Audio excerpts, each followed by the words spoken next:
The views and opinions expressed on this program are those of the participants and do not reflect the views of BronxNet or the program underwriters.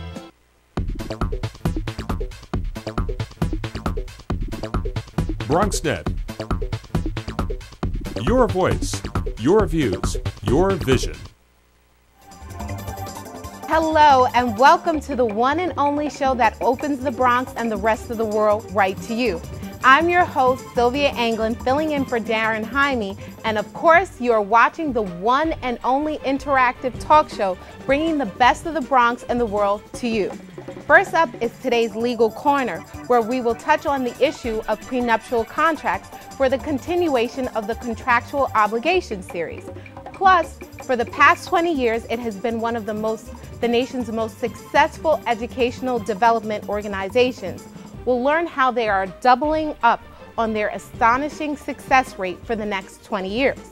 Plus, discover how the International Rescue Committee is using farming to help refugees ease into their new lives in the States.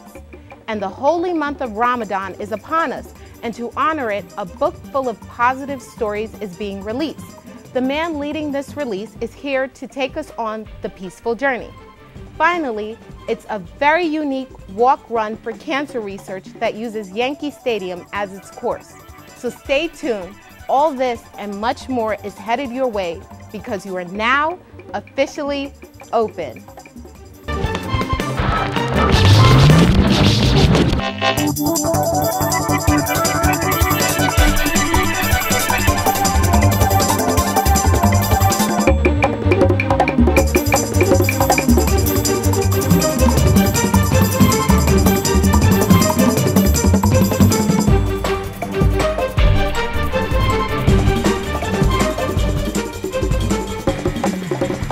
Bronxites. I'm your host, Sylvia Anglin, and today is Wednesday, August 3rd, 2011. And of course, you are watching Open, the only live and interactive show that brings the Bronx and New York straight to your TV set.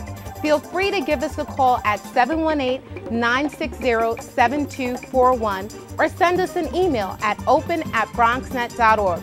We invite you to write to us on Twitter at BronxNetTV. And we want to hear from you. Tweet us throughout the show. Welcome, David Lesh.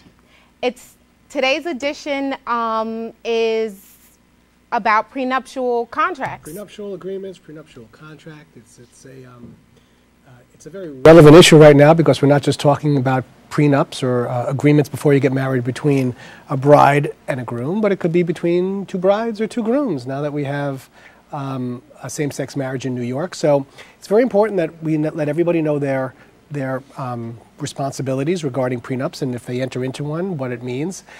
Let's just talk about what a prenup is. A prenup is a contract between two people before they get married, agreeing how they're going to divide the assets in the event the marriage doesn't last. All right? It can be a little bit of a touchy subject. The best advice I can give immediately, if you're going to have a prenup, make sure you enter into this discussion with your future wife or husband quickly once you at least get engaged. Because the longer you wait and the closer you get to the point where you actually walk down the aisle, it's a very stressful time just getting married to begin with. It's not the type of thing you want to be negotiating a week or a couple of days before the actual wedding. So what's the time frame that you should pretty much have a prenuptial contract signed? All right, let's say you get engaged and now you plan a date, I don't know, 6 months to a year. The minute you get engaged, you should be letting the other person know we have to start our negotiation process. Because, listen, you may even be discussing this before you get engaged, but you certainly, once you get engaged, you can't put the prenup contract in front of your bride or groom or your spouse-to-be the day before and say, well, I'm not going to get married if you don't sign this, because that could be duress. And the contract, even if it's signed, can end up to be void because you're literally putting the pressure on somebody because you've had the guests that have been invited and you're having a big party. Nobody wants to call off a big party and you're so afraid, so you'll just sign anything. So it may be void to begin with. So my best advice is if you think that you want to enter into this agreement, get it done immediately. And what does that mean? That means the minute you're engaged, you have to get yourself a lawyer and your spouse-to-be has to have a lawyer. It's no good unless both are represented. Now, one spouse can actually pay for the other spouse's attorney. That's okay, so long as each one is individually represented. All right, so that's very, very important. All right, so let's say you're on the same page and you start working out the agreement. Let's talk about what the agreement generally looks like. All right? The first part of the agreement generally deals with the definitions of terms. In other words, what is considered property? Real estate, bonds, stocks, the value of your business. It defines exactly what these things are, so each party knows what we're talking about.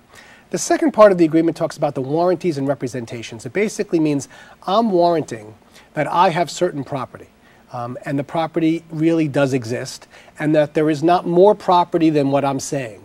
In other words, you're not going to enter into a prenup and not tell the other side that tell your spouse to be that you actually have, property overseas or something else that wasn't really included in the prenuptial agreement. Do you understand? Mm-hmm. So that's very important. So that's a warrant. You're warranting certain things. In that paragraph is also called representations. Basically, that paragraph states that you're agreeing that you've been fully represented by counsel, that you've asked questions of counsel, the counsel has answered your questions, and that you're not being forced into this agreement. So you can't come in later on after you're getting divorced and say, I was forced to sign that agreement. My attorney didn't tell me all the things I needed to know. That's the paragraph that basically says, guess what? You were told, you basically signed the agreement, so you're admitted that you were told, and you can't use that as a defense. Then we get into the real juice of the agreement. Okay. That's the property itself. Basically, you're saying, all right, here's the agreement. I have certain real estate. It's going to stay in my name forever. All right? You can't share in my real estate with me no matter what. But whatever the extra value of the real estate is, in other words, during the course of our marriage, if it increases 5% or 10% in value, you can share half of that. All right? So that might be something that would be going to a prenuptial agreement. It's basically saying this is the property, this is my business. The business is going to stay in my name. Those are the types of things that you're talking about. This is what it is, and this is how we're going to split it up in the event. So what about people who along the way will inherit property? Say I'm getting married and I'm going to inherit a big piece of property or some money. Is that considered marital property, or? That is always considered non-marital property. Whatever you receive in an inheritance from a parent, brother, sister, whoever it is considered non-marital property unless you do something that you should not do, and that's commingle the monies into a joint account. Okay. So let's say you inherit, I don't know, $250,000 from somebody. Whether it's, you sell property that was belonging to a spouse, somebody, and it came into your hands, and then you take that $250,000 and you put it into your husband's joint account with you. Well, then he joins in half of that. But if you keep that inheritance separate into a separate account, that's always yours. So it's very important for you to know that. So inheritance is traditionally non-marital property unless you decide to commingle it. Okay? So that's important. Let's keep moving down the agreement. Now we're talking a little bit about what's called award and alimony. How much are you going to pay the spouse? Man paying a wife, wife paying a man, or man, man, wife, wife, depending on how you look at it. How much are you going to pay, and for how long are you going to pay? You might say that you're going to give a certain amount of money over 10 years, a certain amount of money until that other spouse gets remarried, maybe a lump sum. I will give you $100,000 if we're married for 5 years. I'll give you a lump sum of $200,000 if we're married 15 years. It can all be worked out, but that's the section where it is worked out. We can get a little bit, there's a lot of little dicey in terms of negotiations, in terms of how much you want, for how long, but if you're going to be discussing alimony, that's where it's going to be discussed. And by the way, if you've noticed something that I have not discussed in that paragraph, and that's child support. Child support cannot be negotiated at any time in a prenuptial agreement, because you cannot negotiate how much you expect your child to get.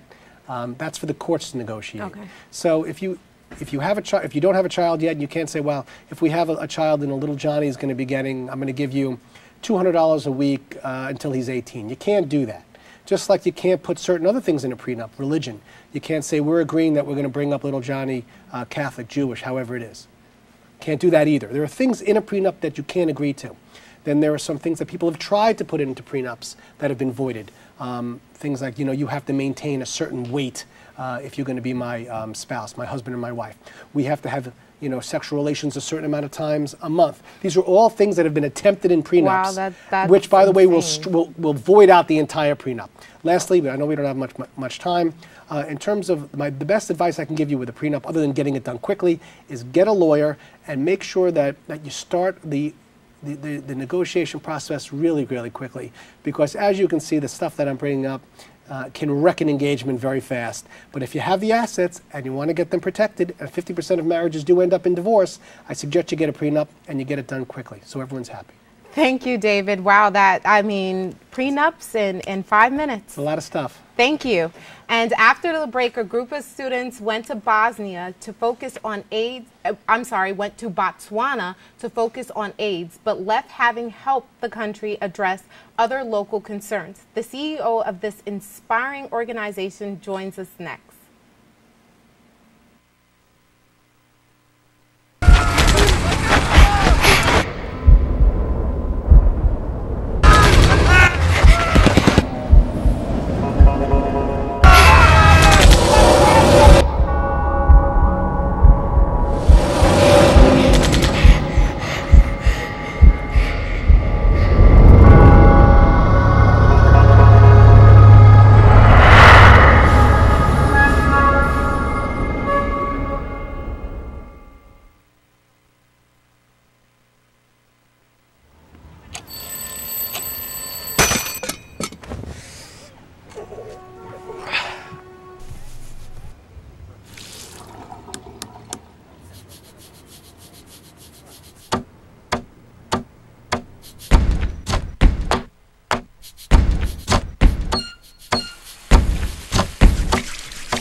Hello there. We're back here on Open. The mission of the Harlem Educational Activities Fund is simple: to help students from Harlem and surrounding areas develop academic abilities, social skills, intellectual curiosities to achieve that college degree and follow the correct path to succeed in the real world.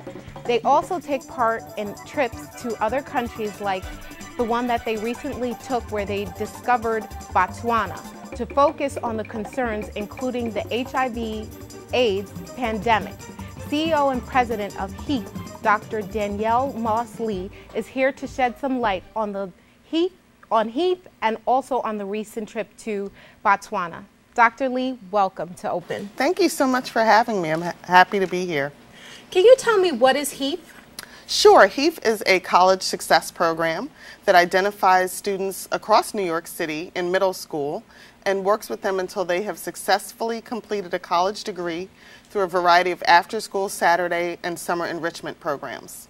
So primarily you work with students in the New York City area, or do these students also go to college elsewhere? They go to colleges all over the country, okay. But they come from neighborhoods in 4 of the 5 boroughs. Okay, And he recently went to Botswana. There was a Daily News article. There was a lot of press with the children going to Botswana to help with the HIV and AIDS pandemic. Can you tell us about this trip? Why was Botswana chosen this year, and what was the children's experience? Sure. So one of our goals in helping kids to be college ready is to give them a broader sense of issues that are facing our local communities, our national community, and obviously the world at large. And so this was not our first international trip. But this year we were really excited to be traveling to Botswana because of its unique history. Botswana discovered diamonds after colonialism, and the country itself maintains ownership of those diamonds, and it's allowed them to sidestep a lot of the political turmoil that you see in many of the African nations following colonialism, but they've also built an incredible infrastructure and a public health system that seems to be going in the right direction in terms of HIV and AIDS. The estimated number of people affected by that in Botswana is about 1 in 4 citizens who are either HIV positive or have been personally impacted by AIDS or HIV, which is a huge number of the population. And so our kids had an opportunity to really study the political, social, and cultural history and traditions of Botswana. But a big part of why we go to different places is to provide service of some kind that will be sustainable beyond our visit. And so our kids were really focused on doing a public service announcement campaign led by Botswanan youth, focused on HIV and AIDS in the country and how it's affected young people. So how many individuals went from New York? So we had about 40 kids who took the class to learn about the history, but there were required research projects, interviews, and other kinds of things. So in the end, only 16 young people were able to go. Wow, great reading process. I see that young people are getting more actively involved in their communities and especially in social issues like AIDS and HIV. How has this impacted the 16 individuals that got an opportunity to go to Botswana? I mean, I think that the kids learned all kinds of lessons. Just from a basic standpoint, we had a lot of kids on the trip who were the first person in their family to have a passport and to have the opportunity to travel internationally. So that was exciting in and of itself. But also understanding that you don't have to be rich or wealthy to have social value in a community. So we weren't, the Gates Foundation going in and providing vaccinations, but we could leverage the things that our kids do well, like youth organizing, workshop, management, and that kind of thing, to add value to the community that we were visiting. And how long did you guys spend in Botswana? We were there for 10 incredible days. Wow. And during the course of those 10 days, the children were able to work with other young individuals as far as mobilizing AIDS prevention and things of that nature? Well, here's the thing. So our kids in New York City had an idea of what their public service announcements were going to focus on. And we worked with a group called Stepping Stones International in Machuti Village. What we found when we got there was that the kids in Botswana had no interest in discussing AIDS at all. We're taking a look at some of your kids right now, helping out some of the students from Botswana. And so the kids in Botswana had no interest? Well, what one young person said was, we're kind of like, we have AIDS fatigue because every discussion, every health class, every commercial you see is focused in some way on prevention and addressing the effects of this issue. And what they reminded us is that we're still teenagers and we still have other things that we're dealing with. Most notably was the recent teacher strike where their teachers were out of the classroom for 3 months. And so it was really about learning how even when you're giving someone a gift, you have to listen to the things that are pressing in their lives in that moment and be able to change your game plan. And our kids did a great job at changing their game plan. That's nice. So after their trip to Botswana, will they stay in contact with the students in Botswana? Well, I know that everybody's already Facebooking and tweeting each other, and I'm sure that a lot of those kids are going to stay in close touch as they have when we've been to Northern Ireland and Dakar, Senegal. We've been to Morocco. We've been to Bahia in Brazil. So it's been a great experience, and I think we're building global citizens. So what's next for Heath? Heath has big plans. We would definitely like to open additional branches in other boroughs of New York City so that we can touch more kids in all the communities that we know and love. I'm a former Bronx teacher, so I have a special affinity for Bronx, even though we're located on 125th Street in Harlem. And we just want to continue to increase the number of young people, particularly of color, who are successfully graduating from college. About 93% of our kids graduate with a 4-year degree in 6 years or less, and that is higher than any other statistic, particularly for Black and Latino students. Wow, so do you have any plans for next year? Do you know which country you will be visiting? We are in discussions about where our next destination is going to be, and I'm sure it's going to be just as delightful as our trip to Botswana was. Thank you, Doctor. Thank you so much for having me. I appreciate it. And we look forward to hearing more about the program, more about the student success, and we wish you all the best. Okay, heath.org. Heath.org. Stay right here because there's more open right after this.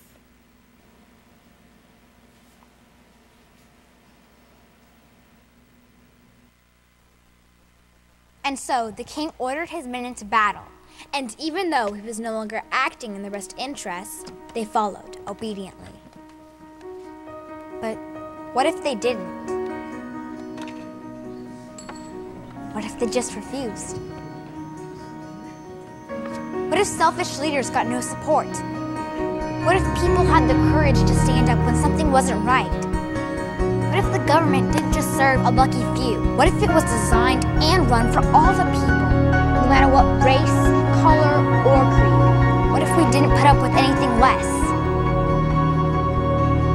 What if?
Okay, now you ready? Now, just like I showed you. Yeah. Now push in the clutch and gently shift it in the first gear. I remember,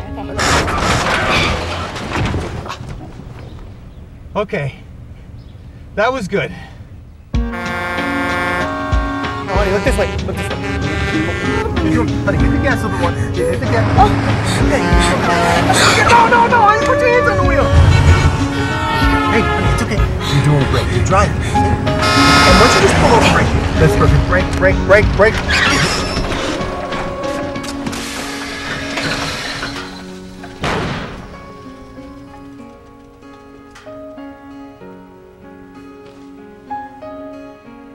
Thank you, Dad.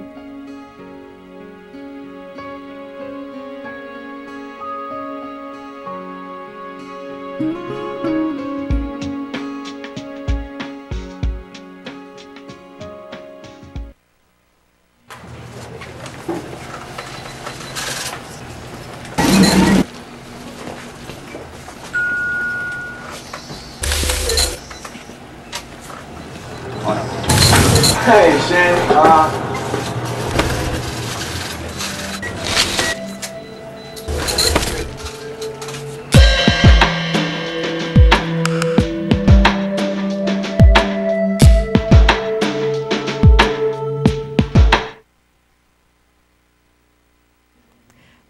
viewers. I'm your host, Sylvia Anglin, and remember, this is a live and interactive talk show. So join us in the conversation by calling 718-960-7241 or send us an email at open@bronxnet.org. Moving to a new country can be a long and difficult transition for most. Being unfamiliar with your surroundings, the language, the people, and the employment are some of the barriers they face. But several refugees from such countries as Ivory Coast, Iraq, Bhutan, Burma are all new to the Bronx and have found something to do that reminds them of home: farming. These individuals are part of the International Rescue Committee's farming project, and Linda Brochet joins us now to explain just how this project helped these refugees and adjust to new life here quickly. Welcome. Hi. Thank you for having me. How are you doing this morning? Very good. So, moving to this country, moving to New York of all places, can be very difficult. There's some people who were born and raised in the United States, they moved to New York, culture shock. Can you tell me, how are these refugees adjusting and using farming to adjust to our community? Sure. It's extremely difficult to come to this big city. Most of the people that we serve, the refugees and asylees, come to us from protracted refugee camp situations in Nepal, in Ethiopia. And the plane ride over here is probably the first plane they've ever seen. And certainly when they get here, the city is extremely overwhelming.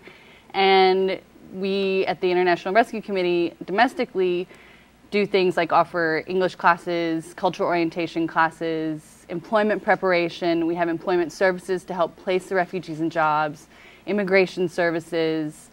We have a strong youth program. In fact, John Legend was just out at the summer school with the kids. And for the adults, we were looking, well, organization-wide, we have a program called the New Roots Initiative, which is really trying to, the main purpose is to have refugees get access to locally grown organic foods.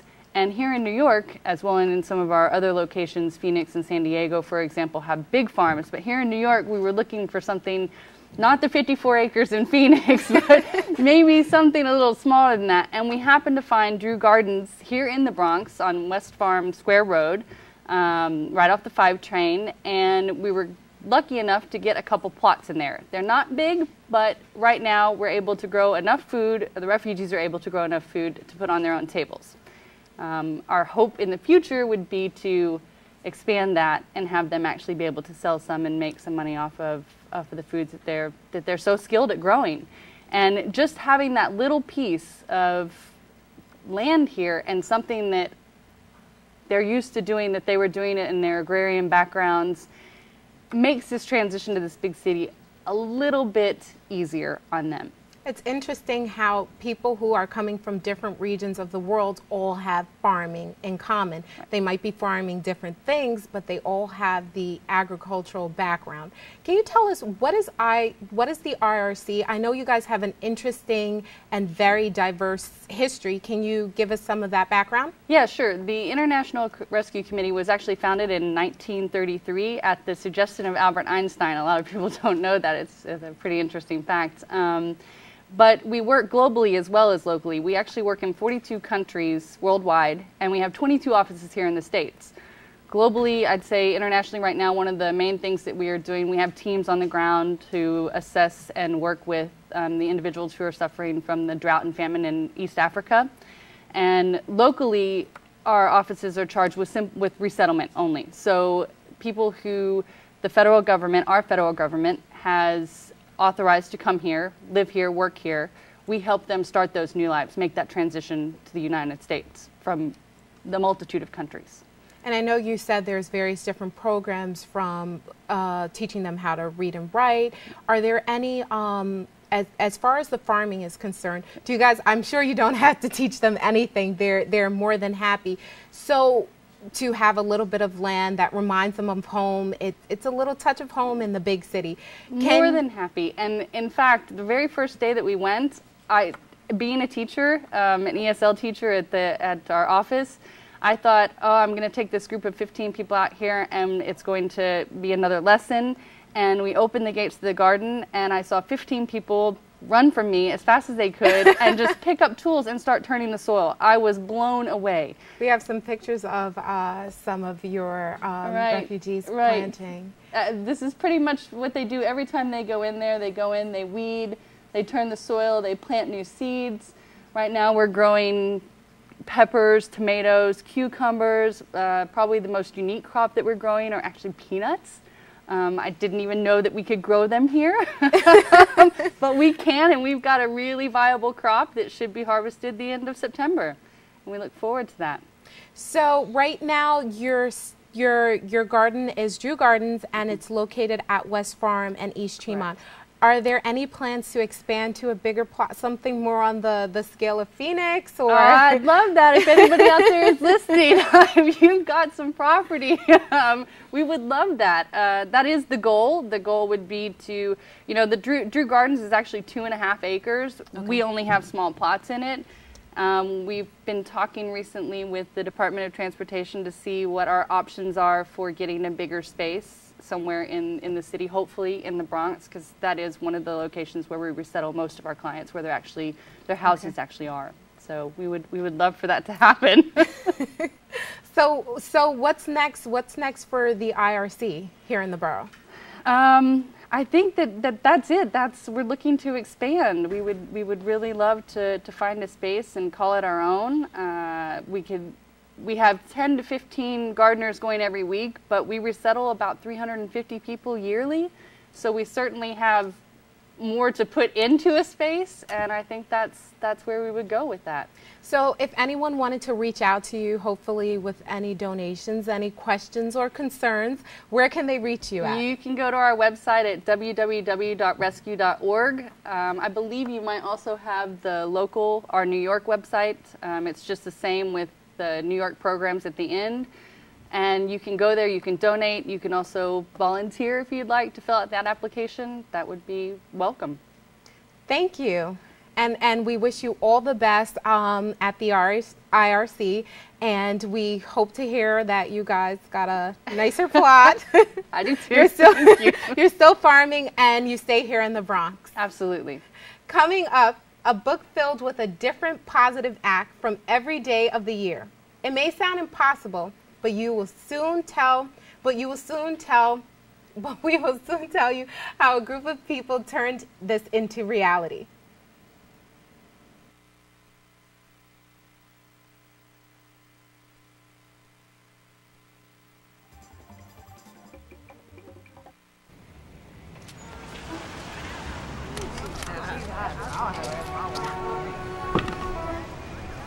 Look at this guy. What are you gonna do, kid? Go home. It's hopeless. Yeah, dude, do something with your life. Leave. You're looking stupid, man. Give it up.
Please, stand back, sir. We're just dumping a little extra sewage here. I hope those shoes aren't new.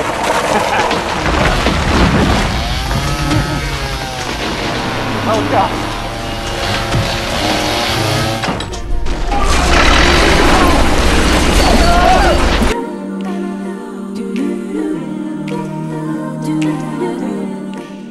Do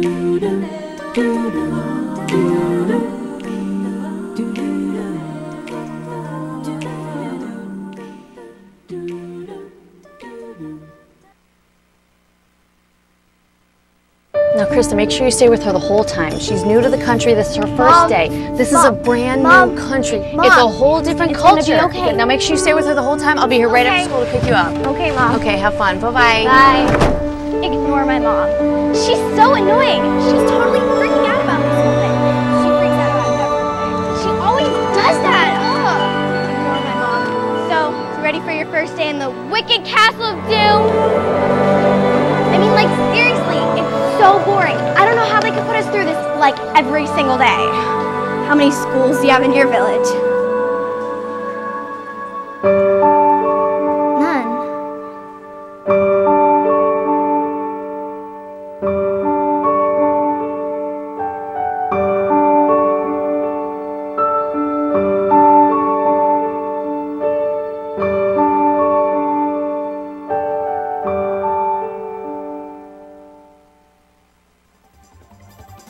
Hello, and we are back here on Open. The members of Masjid Al-Iman are tired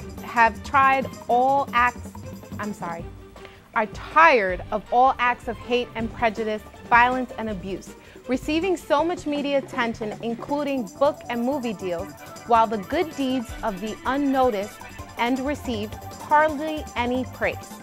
So they have come together to create a book that promotes those positive acts. The book, titled 365 Plus Acts, is a public open book where anyone is invited to submit their tales of good deeds to inspire others to do the same. Sheikh Musa Drama is here to speak more on what else is there to be accomplished for this book. Welcome to the set, Sheikh. Thank you very much. I'm blessed to be here. So right now we're in the holy month of Ramadan. Yeah. I was hoping if you could give us some background on Ramadan. What is Ramadan? And then we can tie that into the 365 plus acts for the year. Absolutely. Ramadan, in a nutshell, is a month of equality. You see, the commandment came and said Muslims should fast the whole month of Ramadan so that you will test the experience of the poor, being hunger, being thirst, being tired, being without a lot of resources. So now, from sun up to sundown, we're all equal in terms of not eating, not drinking, not doing the normal, ordinary, permissible things during the day. In a nutshell, that is Ramadan. So it's sacrifice. It is a sacrifice, and it is also to test the experience, year-round experience of the poor. You see, sometimes we tend to forget, you know, the luxury lifestyles we have, no matter how insignificant it may seem to some of us. But this is a great deal to many New Yorkers who don't even have very basic necessities of life. So Ramadan reminds you of the importance of being equal to your fellow human beings. Tying this back to the 365 plus book, can you tell me how did this come about and what are the goals of the book? Absolutely. This came about because we are so frustrated. We're sick and tired of having our families invaded with sex and violence over the all forms of media. Now, you cannot tell me, I cannot tell you how many good deeds are taking place in the last 24 hours in the Bronx or New York City. But every time a child does something, whether it's a bringing gun to school or joining gang members or whatever, it is overexposed. So now people are copying what media are allowing them to copy, which is violence and sex. Do you think it's just, as you said, the media sometimes tends to put a spotlight on the negative things versus the positive things? Do you think that that's just a social norm, or is it the trend of where things are going? Well, I will answer that by saying, look at what happened in the 60s. People were having sex open. People were using alcohol. People were doing all kinds of things. Today, in some of our communities, over 60% of the children being born, they're being born out of a single parent. People no longer getting married, except the gays and lesbians. But, you know, straight couples not getting married anymore. They believe that they can do everything, have all these children without really tying the knot, because of the legacy that is promoted during the 60s and 70s. So now, 10, 20 years from now, we're going to be witnessing our self-destructive experience right now. People like us saying there are positive steps that we can take as parents, as community leaders, as ordinary individuals, such as promoting positive acts that is taking place every day, but nobody pay attention to them. Can you share with me some positive acts that we in the media might have overlooked in the last 24 hours or even in the last 7 days? Well, I can only tell you what I know because since it's not publicized, nobody knows it. But what is happening, you know, I run an Islamic center in the Bronx. Okay. And you know that for the past maybe since 1948, the most challenging relationship has been the Arabs and the Jews, or the Muslims and the Jews. So this thing becomes so little now. Most of the world problems can be traced back to the relationship between the Muslims and the Jews. What we're doing since last year was to build a synagogue right next to our mosque. Today you come to our center. There's a mosque, Muslims worship there, and there's a synagogue, the Jewish people worship there. Side by side on the same roof as a family, praying to the same God. Unheard of in a relationship between Muslims and Jews. So these are the stories that need to be publicized so that when a crazy man or woman goes out there and say, oh, I don't like Jews, I don't like Muslims, I don't like Catholics, then you say, no, guess what?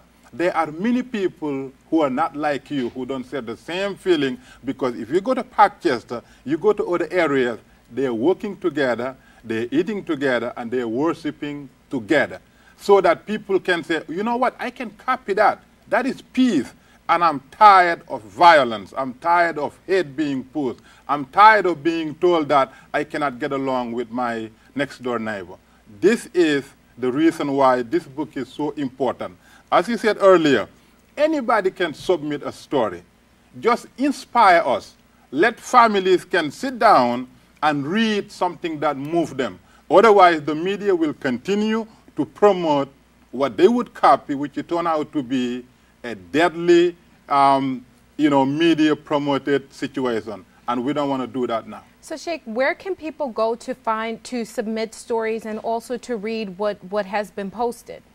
Absolutely. What we're doing right now, actually, we are in a process of having a website built so that this website becomes the central depository of these stories. In the meantime, you can email me your story or the story of anybody that you know that people need to know, and we'll make sure that it will be part of the compilation of this book. And where can we email you at? They can email it at info@iccna.org.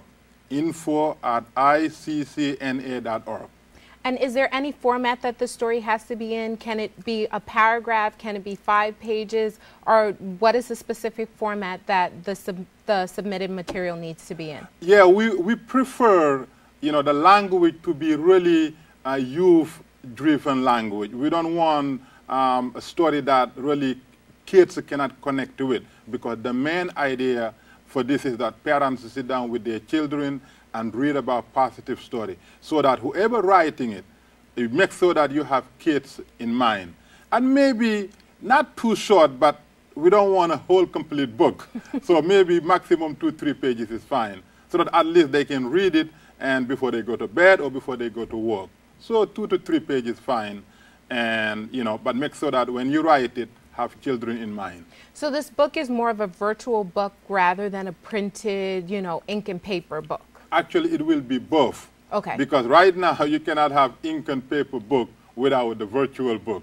Because the virtual book will travel farther and wider, and so we're doing both at the same time.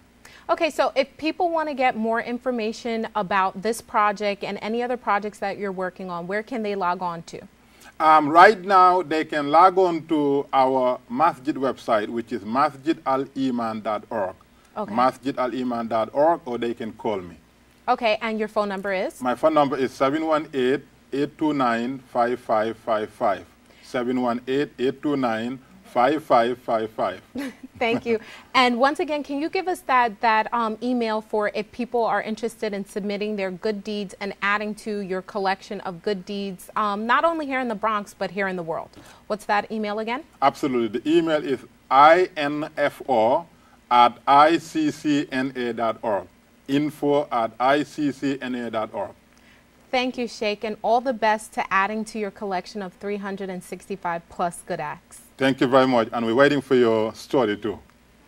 Okay, I hope to submit something. All right, thank you. Stay tuned to learn more about a very unique cancer research walk taking place at the championship location.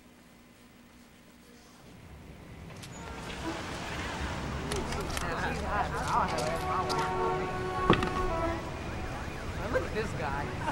What are you gonna do, kid? Go home. It's hopeless. Yeah, dude, do something with your life. Leave. You're looking stupid, man.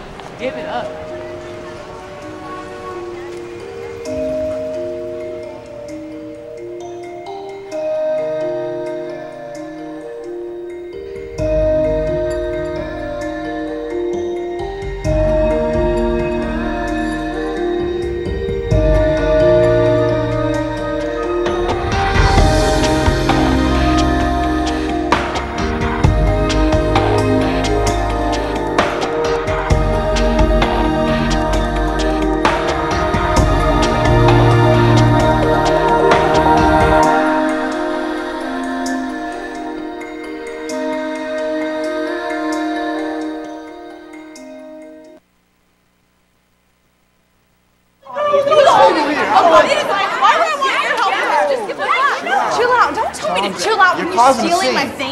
I wouldn't have to raise my voice if you just give it back and stop being like a criminal. I don't have your cell phone. Oh God, look at yourself. What are you offering? Is this a thief's uniform? You see all these people standing around here? Why am I the one? I'm sorry, homie. Okay.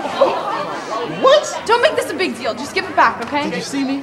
Did yes, you see and you me? know, I just know you took it. Where are your yourself. witnesses? Look at Where yourself. are your witnesses? What? Did you see me? Did you see me? Hey, you left us in the bathroom.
Run for Cancer at Yankee Stadium. They're running on behalf of cancer patients and cancer survivors. The Damon Runyon Cancer Research Foundation, its mission is to fund the best and brightest young scientists across the country who are committed to finding the new breakthroughs against cancer. We're so grateful to the Yankees for supporting our cause of curing cancer.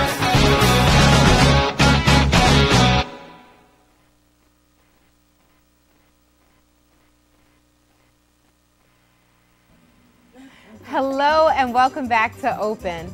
The Damon Runyon Cancer Research Foundation gives today's best and brightest young scientists the tools and the funding they will need to pursue groundbreaking cancer research. And this coming Sunday, August 7th, they're inviting you to join them in their 3rd annual Runyon 5K Run Walk for Cancer Research, taking place at Yankee Stadium. This walk is different from others because they use the stadium itself as a course. Todd Brogan from Damon Runyon is here to tell us more. Welcome to the set, Todd. Thank you for having me. So we were just discussing how this course is unique, not only because it happens at Yankee Stadium, but because of the course of the course. Can you tell me about that? Yeah, I can. A lot of stadium 5Ks start or end at a stadium, but the Runyon 5K is different because it happens entirely within Yankee Stadium. So runners start just outside the Great Hall. They run the concourses and ramps. They go upstairs, and they'll actually be able to go out on the warning track, which is the sand area that surrounds the grass field, which for a lot of baseball and Yankees fans is kind of holy ground. So people really enjoy doing that, and they end in the Great Hall. So this is your third year having the event at Yankee Stadium, or just having the event? That's correct. It's the third year having the event at Yankee Stadium. Oh, nice. So can you give me some background on the title of the foundation, Damon Runyon? Who is Damon Runyon? So the Damon Runyon Cancer Research Foundation was started in 1946, and that's the year that Damon Runyon, who was a famous New York writer, he kind of revolutionized the way that Broadway and baseball and New York were talked about. He died of throat cancer in 1946, and several of his friends, one in particular, Walter Winchell, who was kind of the Walter Cronkite of his day, he was a radio host, called on the American people to send in their dimes and nickels for cancer research, and the fund started that way. And since then, we've spent $240 million funding more than 3,000 young scientists who are doing some of the most groundbreaking research in cancer in the world. So people attending this event, what should they expect to see? What should they hope to, what will their experience be from the stadium? A lot of the people attending have done it before, but the majority haven't. And what they can expect is we release the heats. It's kind of because of the uniqueness of the course, we have to split people up by their pace. So elite runners will kind of take off at 9:30, and they can expect to finish it in as quick as 15 minutes, depending on their speed.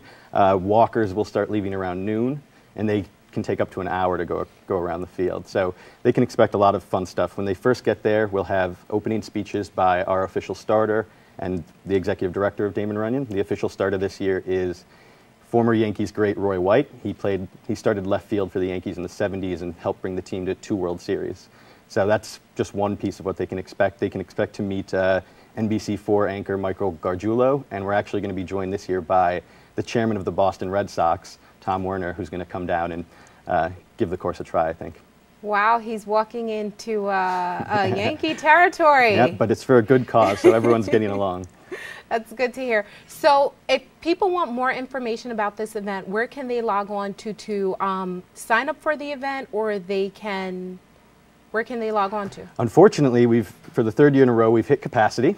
So we are no longer able to sign up for the event, but people can still donate and support other runners, and they can find information on how to do that at damonrunyon.org/Yankee Stadium. And that's DAMONRUNYON. So we have pics from last year's run. Is that the elite runners heat? So that's one of the first heats. I don't know if it's the very first one, but that's one of the first heats taking off just outside of the Great Hall. And now these people are going to start around the first concourse. And this is at the opening speeches inside the Great Hall. Okay. So in the past, what has the fastest time been for the 5K race? I actually don't know. That's a great question. But like I said, I know elite runners can finish it in as quick as 15 minutes. So. Okay, and you said you reached capacity as far as signing up for this year's run. Yes, we just did, yeah. What's reaching capacity? How many runners are this year we have 4,000 participants, and they are from ages 5 to 75 years old, and they're from more than 30 states and, of course, the 5 boroughs. And if people want to get in early for next year's, they can go to damonrunyon.org/Yankee Stadium and send us an email for early alerts. So they'll be the first to know when we know the date next year. So in choosing this 5K race, why Yankee Stadium? Well, we actually previously did an event for 7 years in Chicago at the Sears Tower. It was a stair climb to the top, and the tower came under new ownership, and we had to look for a new venue, and through some of our board members, we knew people at Yankee Stadium, and we started talking to them, and they've made it a priority with the new stadium to kind of open it up to the community and have more events there, so we were lucky to be one of the first in. So after the 5K race, are there any, I know there are speeches before the race, will there be any speeches after, or any events, booths where people can go out, find more information? When participants finish the race, they'll finish in the Great Hall, and a lot of our sponsors will have booths set up there. There's bagels and bananas and water and things like that provided for them to nourish them after a long, tough run. But the top finisher will be awarded with some clothing from C9, which is a clothing line by Champion. They're one of our sponsors. And they finish with the satisfaction of knowing that 100% of everything they raise is going to go to cancer research. So we don't take any of it off the top. So should the walkers get there before 12? Since they don't start walking until 12, can they get there at 10? This week, all the participants would have received an email that have their assigned times, and they're all asked to show up 30 minutes beforehand. Okay, okay, so it's sort of like a rolling start. Yep, it's a rolling start. So if people want to learn about next year's race, signing up for next year's race, or even about the organization, where can they log on to? They can go to DamonRunyon.org/Yankee Stadium to learn about the Runyon 5K. And if they're interested in knowing more about Damon Runyon and the good work that our young scientists do for cancer research, they can just go to DamonRunyon.org. Thank you, Todd. Thank you so much. It has been a pleasure coming into your homes. We'd like to thank our guests for joining us, and especially you, our viewers, for tuning in. You can tune in tonight for the re-cablecast of Open at 10 p.m. on Channel 67, and of course, you can catch a new episode on Friday at 10 a.m. with Rena Valentin.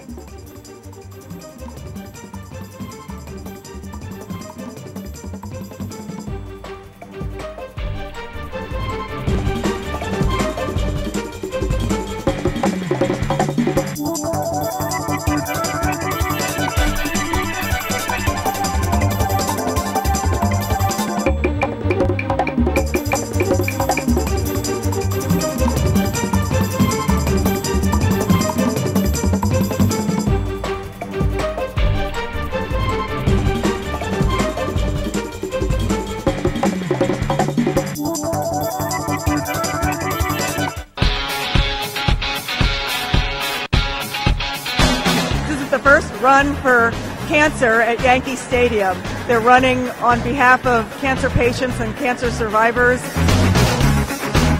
The Damon Runyon Cancer Research Foundation, its mission is to fund the best and brightest young scientists across the country who are committed to finding the new breakthroughs against cancer. We're so grateful to the Yankees for supporting our cause of curing cancer.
According to estimates, over 1 billion people live in appalling levels of poverty. Denied even basic standards of food, water. Nearly half of the world's population earns less than.